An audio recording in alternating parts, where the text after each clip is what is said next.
Happy Monday, everybody. My name is Brandon Rose, and welcome to episode 247 of the Xbox in 10 podcast, your weekly source of Xbox gaming news covered in around 10 minutes. Every Monday, this podcast covers new game releases, the previous week's gaming news, and we all learn an Xbox-related fun fact together. This show is on YouTube and podcast services around the world, so please subscribe on your favorite and leave a review. Xboxin10.com, no numbers, is your quick source for links to all of our podcast destinations and social media profiles, which you can follow at Xboxin10. To start, let's talk game releases. The big game out last week was Tomb Raider 1-3 Remastered, and the games coming out this week include Balatro, Irem Collection Volume 2, Return to Grace, QWOMP 2, Tevi, Warhammer 40,000 Chaos Gate Demon Hunters, The Lost Legends of Redwall, the Scout Anthology, A Time Traveler's Guide to the Past Delicacies, Froggy, a retro platformer, Geometry Survivor, Geometric Sniper Z, Rounds, Sharp Neon Chaos, Tenderfoot Tactics Slave Zero X, 502's Arcade, Garden Life a Cozy Simulator, Quadroids, King Arthur, Knight's Tale, Airy, Stone Age, Demons of Astaborg, Fossil Fuel 2, Flooded, and Promenade. Now into last week's biggest news stories, and we have 3 to cover this week. Number 1. At this point last week, I would have said this was probably going to be the biggest news stories in Xbox history ever, but not quite. So, number 1. Every key detail from Xbox's business update, new console, multi-platform games, and more. Tomas Franzi at Digital Trends writes, Microsoft just released the latest episode of the official Xbox podcast, and it contained lots of crucial details on the future of Xbox. Microsoft addressed everything from how many games it will make multi-platform to the arrival of Activision Blizzard games on Xbox Game Pass to future Xbox hardware. If you don't want to listen to the full 23-minute podcast and want more details than what's shared in the Xbox Wire post about the discussion, here's a quick rundown of the biggest points made during the episode. 4 Xbox games are going multi-platform. To kick things off, Phil Spencer, CEO of Microsoft Gaming, addressed the multi-platform Xbox game rumors. Quote, "We just made the decision that we are going to take 4 games to other consoles. Just 4 games, not a change to our kind of fundamental exclusive strategy," end quote, he said. Quote, "We are making these decisions for some specific reasons. We make every decision with the long-term health of Xbox in mind, and long-term health of Xbox means a growing platform, our games performing, building the best platform for creators, reaching as many players as we can," end quote. Spencer declined to specify which games are going multi-platform, but implied it's 2 community-driven titles and 2 smaller games, and that Starfield and Indiana Jones and the Great Circle aren't included. Game Pass isn't coming to PS5 or Switch. While praising the strengths of Xbox Game Pass as a service, President of Game Content and Studios Matt Booty reassured Xbox players that Game Pass will stay an Xbox exclusive service on console. Quote, "I think that we at First Party can come back to some core principles," end quote, Booty explained. Quote, "First, that all of our games will be on the Xbox platform. Second, all of our games will go into Game Pass on day 1. And third, we know that Game Pass will only be available on Xbox," end quote. Booty also emphasized the importance of maintaining crossplay and cross-save on Xbox games that do go multi-platform. Diablo 4 is coming to Xbox Game Pass next month. Speaking of Xbox Game Pass, President of Xbox Sarah Bond went on to confirm that Activision Blizzard games will start coming to the service. The first one will be Diablo 4, which will be added on March 28th. Quote, "It is all part of our commitment to make Xbox the Xbox experience and the games that we build as widely available as possible," end quote, Bond said. Spencer wants Xbox to last for the next 20 years. Recent rumors got some people worried about the Xbox brand or hardware potentially going away. Spencer explained that he does not want that to be the case. Quote, "Many people know I've been on Xbox for over 20 years, and I want to make sure Xbox is in the best position for the next 20 years, end quote, he said. Quote, "Our hardware is a critical component of that. The absolute best experience someone has on Xbox is hardware that our team builds and people play on," end quote. Spencer addresses Xbox layoffs. While explaining Microsoft's reasoning for this strategy shifting for Xbox, Spencer finally addressed the layoffs, which have been rampant in the game industry in the past year and happened at Microsoft last month. Quote, "What happens when an industry doesn't grow? You end up with job eliminations, which we had. We even had our own hard decisions to make about building a sustainable business for ourselves, but in no way were we alone in that. When you think about a healthy industry, I want players who believe they will find the best games on the platforms that they love. I want people who invest their careers in working here to feel like this is a place that they can be successful and that this is really down to being part of an industry that is growing," end quote. Xbox is seeing all-time high user counts. Somewhat contradicting Spencer's point about the lack of industry growth, Bond later shared that Xbox has seen the highest number of users ever across several platforms. Quote, "We are at the highest level of users on console, the highest level of users on PC, the highest level of users on cloud ever. We have double-digit growth rate on PC and cloud, places where we are enabling creators to actually reach new players beyond the console ecosystem," end quote. Xbox is working on a next-gen platform. Bond affirmed that Microsoft and Xbox are not leaving the hardware game during the podcast. Quote, "There's some exciting stuff coming out in hardware that we are going to share this holiday, and we're also invested in the next-generation roadmap," end quote, Bond said. Quote, "What we're really focused on there is delivering the largest technical leap you will have ever seen in a hardware generation, which makes it better for players and better for creators and the visions that they are building," end quote. Game compatibility is important to Xbox. When asked about the preservation of digital content and the rise of Xbox's subscription services and cloud initiatives, Spencer praised Microsoft's history of keeping up software compatibility with Windows over several decades and said he hopes to establish something similar with Xbox. He says that compatibility, maintaining player saves, and keeping cloud services up is all important even going forward. Quote, "When we look at future hardware generations and what we're going to support, making sure that we respect the investments that people have made in Xbox going forward is fundamental," end quote. More than 10 Xbox first-party releases are coming in 2024. As the podcast concluded, Booty teased that there are, quote, "more than 10 releases," end quote, from Xbox first-party studios happening this year across all platforms. He specifically named Diablo 4 Vessel of Hatred, Senua's Saga Hellblade 2, Avowed, Aria History Untold, and Indiana Jones and the Great Circle, leaving at least 5 of these new releases a mystery. And an Xbox showcase is coming this June. Building off the teaser of more than 10 first-party releases, Booty also confirmed that Microsoft will be holding yet another major showcase this year. Quote, "There is more in development, which I think we're going to be able to share more about at our June showcase coming up pretty soon," with podcast host and Xbox head of Premier Broadcast Tina Amini ending the discussion by joking that she needs to get to work on making that show. Well, first off, great write-up by Digital Trends, really encompassing all the data that they shared. So what does this mean?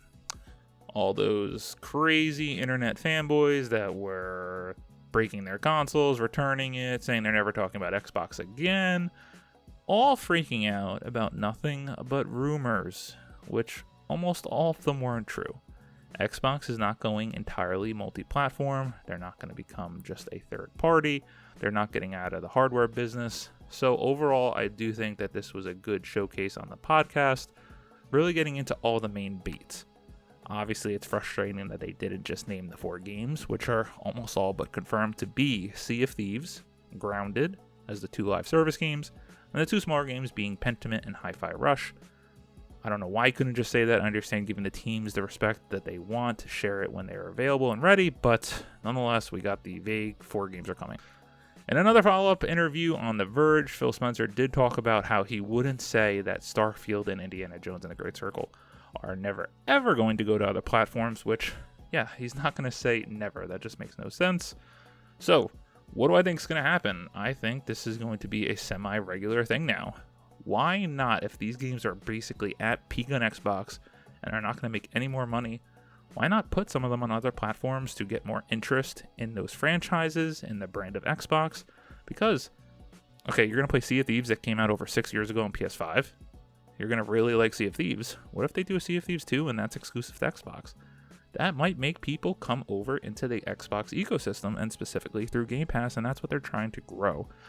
So I'm okay with the strategy if this means that Xbox gets to continue and it helps the business and the growth and Game Pass continue on with day 1 releases. So I'm all for it. I think they're going to explore this. It's only 4 right now. I think in the next 18 months, we'll probably see another 4 games. Why not get some of that back catalog on other platforms, gain some interest, gain some money, and help grow the brand? So the world is not on fire. Xbox is continuing. I'm happy to continue doing this podcast, and I'm happy with the state of Xbox. On to number 2. Xbox's February update adds touch controls in Remote Play. Tom Ivan at Video Games Chronicle writes, Microsoft has detailed Xbox's February system update. Headlining this month's update, which is beginning to roll out, is the introduction of touch controls for Xbox Remote Play. Elsewhere, there's a new thumbstick recalibration tool for Xbox wireless controllers, plus improved filtering and sorting for games and apps. Microsoft says Xbox Remote Play now supports custom touch control layouts on over 100 games when using the Xbox app on iOS, Android, and Windows devices. The new self-calibration tool for Xbox wireless controllers is available via the Xbox Accessories app on console and PC, which helps players customize their controllers and headsets. It will help users who want to self-repair their controller address minor thumbstick issues like inconsistent responses. And quote, we've added new filters and sorts to My Games and Apps to help you find exactly what you're looking for on your Xbox, end quote, Microsoft says. Quote, you can now filter games by accessibility, supported languages, and technical features, end quote. Subscription tabs and full library have also been updated to sort by recently added, among other features. Nothing crazy here as the Xbox business event really took all the major news out of the week, but I wanted to include this as a lot more people are going to be playing on cloud gaming, so improved touch controls for Xbox Remote Play is a great thing. And number 3, Apex Legends Studio making Star Wars Mandalorian game report. Victoria Kennedy at Eurogamer writes, one of the 3 upcoming Star Wars games in development at Apex Legends and Titanfall Studio Respawn is reportedly a bounty hunter game where you play as a Mandalorian. That is according to Insider Gaming, which said the project was still in the early stages of development, but was a first-person shooter starring a Mandalorian bounty hunter during the time of the Galactic Empire. The report stopped short of confirming the Mandalorian bounty hunter as Din Djarin, star of Disney Plus hit TV series and upcoming Mandalorian movie, a time period set during the height of the Galactic Empire, which also paced the game prior to the TV series, making a Baby Yoda appearance unlikely. The project is reportedly being built around linear levels and won't be open world. Respawn is reportedly focusing on the experience of playing as a Mandalorian bounty hunter on their mobility and style, including use of a jetpack to zip about, horizontal dashing, vertical jumping, and boost sliding, the latter of which is reportedly akin to sliding down hills in Apex Legends. Weapons and gadgets apparently include the full Mandalorian arsenal of wrist rockets, a grapple hook, and visor for tagging enemies and bounties. The game is reportedly designed to feel very fast-paced, with players rewarded for successive kills with health generation. EA announced Respawn was working on 3 Star Wars projects back in 2022. One of these was last year's Star Wars Jedi Survivor, another was a strategy game via a publishing collaboration with BitReactor, the recently founded Maryland-based studio made up of veterans of XCOM and Civilization developer Firaxis Games. The third was simply described at the time as a new Star Wars FPS, presumably this Mandalorian project. Yes, very good indeed. I love Respawn. Love Apex Legends, I love Titanfall, I love what they've done with the Star Wars Jedi series, so this could be a match made in heaven. I do hope that it's different than Din Djarin, as a big fan of the Mandalorian TV series. I think that just gets a little messy, so let's just play as another Mandalorian. That could be so fun gameplay-wise with all the mechanics and special abilities that a Mandalorian would have access to. Hopefully we hear about this more this year. As always, we end our show with a fun fact about Xbox, and let's get a little insight into some licensing money, huh? Credit to Azael Colbert at IGN. Baldur's Gate 3 has made $90 million for Hasbro. During a Hasbro investors call, the American toy and game company revealed that Baldur's Gate 3 has earned it $90 million since the RPG's official release last year, thanks to a licensing deal. According to Hasbro's Q4 2023 earnings call, Dungeons & Dragons publisher Wizards of the Coast, revenue increased 7% following the release of Larian Studios' 2024 Game of the Year award-winning D&D role-playing game alongside Monopoly Go. Baldur's Gate 3 released on PC in August of 2023, followed by PS5 in September and Xbox in December. It's just, I wanted to include this because that's a shocking amount of money, right? How profitable it is for some of these companies with IP that people want to make games about and they can license out. The Marvel games, with what they do with the Spider-Man games on Sony and PlayStation, what they're going to be doing with Xbox and Blade. So Hasbro just sent the license out because they have Wizards of the Coast and Dungeons & Dragons, and they made $90 million off of arguably the best game of last year. Not a bad piece of the pie. Thank you all for listening to the Xbox in 10 podcast, your weekly source of Xbox gaming news covered in around 10 minutes. If you like the show, please subscribe to your favorite podcast service, share with your friends, leave a review, and please follow on all social media at Xbox in 10. This past week, I haven't had too much time to play getting back from vacation, but I have started The Last of Us Part 2 remastered with my wife, and I can't wait. Got through the first 3 hours, got to a big event in the story, and yes, it was as damning as it has been since I played that game first during the first weekend it was released, and I cannot wait to play more. My name is Brandon Rose. You can follow me on Xbox at Brozo93. Hope you have a great week, stay safe, and keep on gaming.